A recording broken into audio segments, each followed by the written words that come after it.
अजय। कहाँ जा रहे हो? अपने घर। घर कहाँ है तुम्हारा? जवाहर नगर। जवाहर नगर? जवाहर नगर तो मेरा ही इलाका है। इससे पहले तो तुम्हें कभी नहीं देखा यहाँ। जी मैं 4 साल बाद घर जा रहा हूँ। क्यों? 4 साल कहाँ थे? मैं जेल में था। क्या? मुझे सुनाई नहीं दिया। क्या बोले तुम? मैंने कहा ना मैं जेल में था। किस जुर्म में अंदर गए थे? क्या पूछ रहा हूं मैं? किस जुर्म में अंदर गए थे तुम? रेप केस में। अच्छा, बलात्कार। बहुत बड़ा काम किया है तुमने। मुझे मुजरिमों से सख्त नफरत है, खास तौर पर मासूम लड़कियों की इज्जत लूटने वालों से।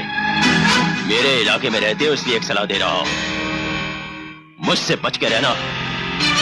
फिर दोबारा किसी केस में पकड़े गए तो ये तुम्हारे हाथ पांव है ना, तोड़ के रख दूंगा। जाओ। सुना नहीं? जाओ यहां से।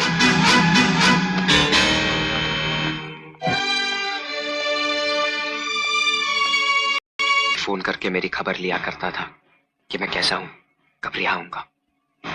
कल तक मैं समझता था कि वो मेरे बाबूजी थे, लेकिन आज पता चला कि वो आप थे। हाँ, वो मैं था। वो मैं ही हूं जो पिछले 4 साल से तुम्हारे बाहर आने का इंतजार कर रहा हूं, ताकि अपने हाथों से तुम्हारे किए कि तुम्हें सजा दे सकूं।